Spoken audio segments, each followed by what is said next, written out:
Yeah, hello, Max here, welcome to Bluewatch, and yes, you read that clickbaiting title correctly. Last week, Blizzard were challenged on the forums as to why there had been no bug fixes or balance patches since release. As with most online games, we would have expected to have seen one by now. The man, the legend himself, director of Team 4, Jeff Kaplan, replied to let everyone know a new content patch is dropping at the end of the month with competitive mode. But the nice surprise was they are hopefully going to give us a minor balance patch this week. When pressed for information on who was being affected by these upcoming changes, Jeff simply said McCree and Widowmaker. We're expecting changes to Fan the Hammer that will reduce McCree's power against tanks, although the full flashbang fan roll fan combo will still be very powerful, and Blizzard has stated they want McCree to be able to stun and kill any non-tank heroes that get in range of flashbang. This change is definitely needed, but I don't believe we will see a change in McCree's usage. He's still going to be incredibly powerful, able to kill most heroes in the game with 2 left clicks if he lands at least 1 headshot, and he will still stun and kill anyone crazy enough to get close to him with his cooldowns up. This change might reduce the chance of those McCrees that only right-click accidentally killing you at medium range. McCrees that can aim those left clicks will still be a force to be reckoned with, and I believe he will remain a top competitive pick.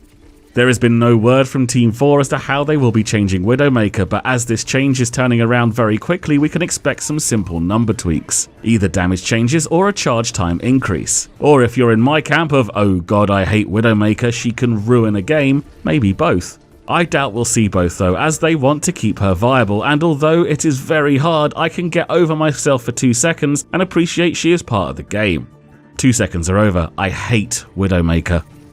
A big sore spot for the community at the moment is server refresh rate, or tick rate as it's more commonly known. This is the number of times a second the server will exchange information with the game client. The default Overwatch refresh rate is 20.8 Hz, close to 21 times a second. The current king of online competitive shooting, Counter-Strike, has a refresh rate of 60 Hz, almost 3 times faster.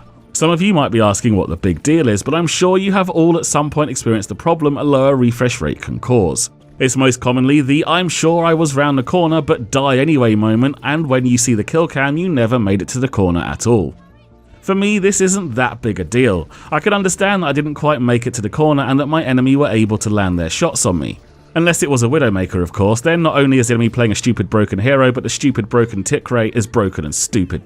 This is because of the favour the shooter mechanics of the game's netcode. If you're interested in more details about how the netcode works, 2 senior engineers at Blizzard put out a very good video with the information.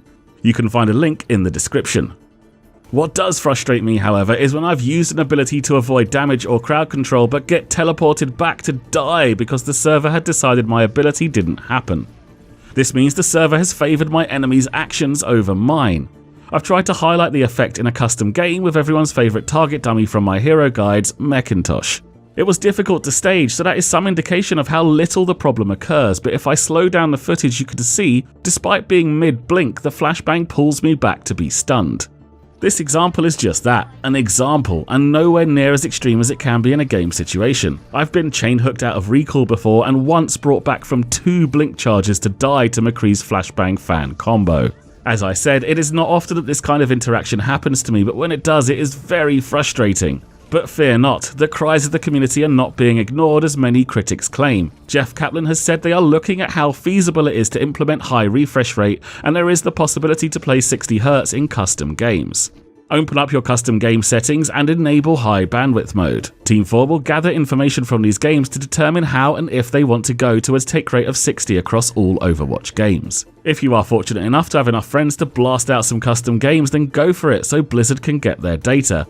Although not quite yet. Currently the setting will cause your server instant to crash and reset, but Jeff has promised it will be fixed in an upcoming patch, although it's not clear if it will drop this week or with the content patch at the end of the month. Either way, I will be sure to let you guys know as soon as it's available so those of you who want to can get testing. And finally, you can always rely on the community to ask the big important questions when it comes to the future of our beloved game. Blooberboby asked, what does Junkrat keep in that small canteen on his belt? Jeff Kaplan, like the true hero of truth he is, came back with a swift response. Milk tea with boba, half sweet. Thanks for watching. If you enjoyed the video, be sure to hit that like button as it helps me out a ton, and someone please tell me in the comments what the hell boba is. Take it easy, and I'll see you soon.